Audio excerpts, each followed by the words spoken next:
Right Yamini, నిన్న విజయవాడలో దక్షిణ మధ్య రైల్వే జీఎంతో జరిగినటువంటి ఎంపీల సమావేశంలో చాలా అంశాలు అయితే కీలకంగా చర్చకు వచ్చినట్టుగా తెలుస్తుంది. ముఖ్యంగా ఇది విశాఖ రైల్వే జోన్కి సంబంధించి దాదాపుగా 10 సంవత్సరాలు అవుతోంది. దీనికి సంబంధించి హామీ ఇవ్వడం, ఏర్పాటు చేస్తామనడం ఇప్పటికి కూడా కొలిక్కి రావట్లేదంటూ ఎంపీలందరూ ప్రశ్నించిన పరిస్థితి.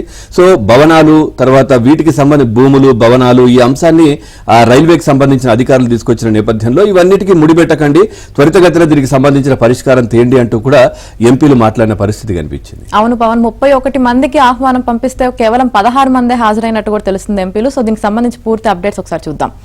విశాఖ రైల్వే జోన్ అంశంపై దక్షిణ మధ్య రైల్వే జీఎంతో పార్లమెంట్ సభ్యుల సమావేశం వాడివేడిగా జరిగింది. రైల్వే జోన్ పై ప్రకటన చేసి 10 ఏళ్లు దాటిన నేపథ్యంలో ఏర్పాటుకు ఎప్పుడు చర్యలు తీసుకుంటారని ఏపీ ఎంపీలు ప్రశ్నించారు. రైల్వే ఉన్నతాధికారులు మళ్లీ భూములు, భవనాల చుట్టూ కథ అల్లారు.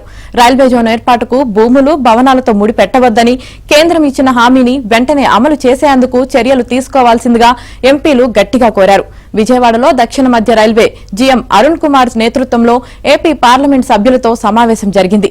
ఈ సమావేశానికి మొత్తం 31 మంది లోక్సభ, రాజ్యసభ ఎంపీలకు ఆహ్వానం పంపగా 16 మంది ఎంపీలు హాజరయ్యారు. మెజారిటీ ఎంపీలు రైల్వే జోన్ అంశంపై గట్టిగా ప్రస్తావించారు.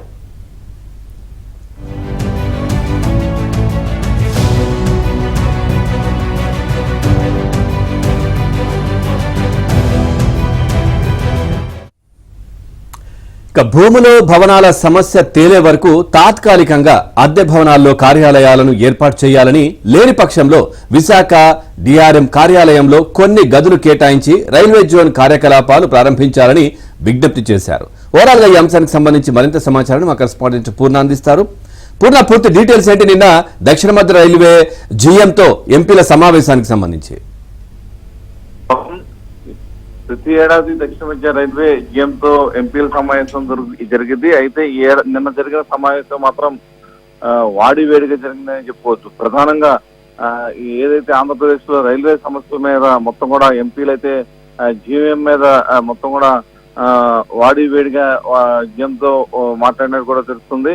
అయితే ప్రధానంగా చూస్తే కనుక ఈ విశాఖపట్నం రైల్వే జోన్ అంశాన్ని ప్రధానంగా ఎంపీలు కూడా మొత్తం కూడా ప్రస్తావించినట్టు కూడా తెలుస్తుంది. దాదాపు 10 సంవత్సరాల నుంచి ఇది ఇప్పటి వరకు కార్యరూపం దాచలేదంటూ కూడా ఎంపీలు తీవ్ర ఆగ్రహం కూడా వ్యక్తపరిచారు. ప్రధానంగా చూస్తే కనుక ఎందుకు ఇంత నిర్లక్ష్యం చేస్తున్నారని జీఎం అరుణ్ కుమార్ జైన్ని ప్రశ్నించడం కూడా జరిగింది. అయితే జీఎం అరుణ్ కుమార్ చెప్పడం ఏంటంటే, మాకు ఈ ల్యాండ్స్ కానీ, భూములు కానీ, భవనాలు కానీ మాకు సమకూర్చలేదు, అందుకని మేము దాన్ని పెట్టలేకపోతున్నామని చెప్పారు.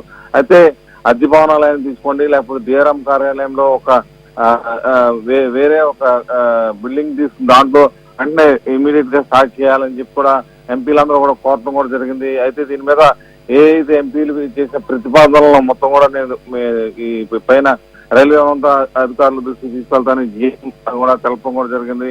అదేవిధంగా ఏదైతే అమరావతి నూతన రైల్వే లైన్ మార్గం ఎంత మటుకు వచ్చింది ఏంటి అనే దాని మీద కూడా ఎంపీలు కూడా పట్టుబడటం జరిగింది. అయితే ప్రధానంగా చూస్తే కనుక దానికి మాత్రం మొత్తం కూడా సర్వే మొత్తం పూర్తయింది. దానికి డిపిఆర్ త్వరలోనే ప్రిపేర్ చేసి మొత్తం కూడా రైల్వే బోర్డు పంపుతాము కూడా జీఎం చెప్పడం కూడా జరిగింది. అదేవిధంగా ఇటీవల వచ్చిన భారీ వరదల నేపథ్యంలో ఏదైతే ఈ విజయవాడ నగరంలో ప్రధానంగా డ్రైనేజీ సమస్య తీవ్రమైన సమస్యగా ఉంది. ఆ డ్రైనేజీ సమస్య అటు రైల్వే, రెవెన్యూ, మున్సిపల్ అధికారుల సమన్వయంతో మొత్తం కూడా పనిచేయాల్సిన పరిస్థితి నెలకొంది. ఎందుకంటే విజయవాడ రైల్వే స్టేషన్ వచ్చి ప్రధానంగా విజయవాడకి నడిబొడ్డులో ఉంటుంది. డ్రైనేజీ మొత్తం వ్యవస్థ చాలా మటుకు కూడా మెయిన్ డ్రైన్స్ అన్ని కూడా రైల్వే ప్లాట్ఫామ్స్ కింద నుంచి కూడా వెళ్తాయి. అలాగే రైల్వేకి సంబంధించిన కొంత ల్యాండ్స్ లో ఈ ల్యాండ్స్ పక్కగానే బుడమేరు డ్రైనేజీ కూడా వెళ్తుంది. ఈ 3 డిపార్ట్మెంట్స్ ఏదైతే రెవెన్యూ, కార్పొరేషన్, అలాగే మున్సిపల్ అధికారులు ముగ్గురు సమన్వయం ఇవన్నీ కూడా ప్రక్షాళన చేయాల్సిన అవసరం ఎంతైనా ఉందని కూడా రైల్వే జీఎం దృష్టికి ఎంపీ కేసీఆర్ శివనాథ్ తీసుకెళ్లిన పరిస్థితి నెలకొంది. దీని మీద ఆయన సానుకూలంగా స్పందించి దీని మీద మొత్తం కూడా ఈ 3 డిపార్ట్మెంట్స్ కలిసి ఒక కమిటీని వేస్తానికి కూడా జీఎం దానికి ఆమోదం కూడా తెలిపినట్టు తెలుస్తుంది. ఇంకా అనేక సమస్యలు ప్రధానంగా చూస్తే అటు కడప నుంచి బెంగళూరు వెళ్లే రైల్వే లైన్ కూడా చాలా కాలం నుంచి పెండింగ్ లో ఉంది. దాదాపు 30 కిలోమీటర్ల రైల్వే లైన్ నిర్మాణం చేసి ఆ తర్వాత దాన్ని మొత్తం కూడా ఆపివేయడం కూడా జరిగింది. దాన్ని కూడా వెంటనే అంటే అలైన్మెంట్ అయితే కొంత మార్పులు చేయాలని చెప్పి గత 5 ఏళ్లలో తీవ్రంగా నిర్లక్ష్యం కూడా చేయడం జరిగింది. దానికి సంబంధించిన పనులు కూడా వేగవంతం చేయాలని చెప్పి కూడా ఎంపీలు కూడా సూచించడం జరిగింది. దాని మీద కూడా ప్రత్యేకమైన దృష్టి సాధిస్తామని చెప్పారు. ఇక ప్రధానమైన సమస్య ఏదైతే కోటిపల్లి నర్సాపూర్ లైన్ ని ఎందుకు ఎంత డిలే చేస్తున్నారని చెప్పి కూడా ఎంపీలు కూడా గట్టిగా ప్రశ్నించడం జరిగింది. దాదాపు ఆ కోటిపల్లి ఈ నర్సాపూర్ రైల్వే లైన్ దాదాపు 20 ఏళ్ల నుంచి కూడా అది పెండింగ్ లో ఉండటం కూడా జరుగుతుంది. ఎందుకని దాని మీద దృష్టి పెడతం లేదని చెప్పి కూడా ఎంపీలు దాని మీద గట్టిగా ప్రశ్నించడం జరిగింది.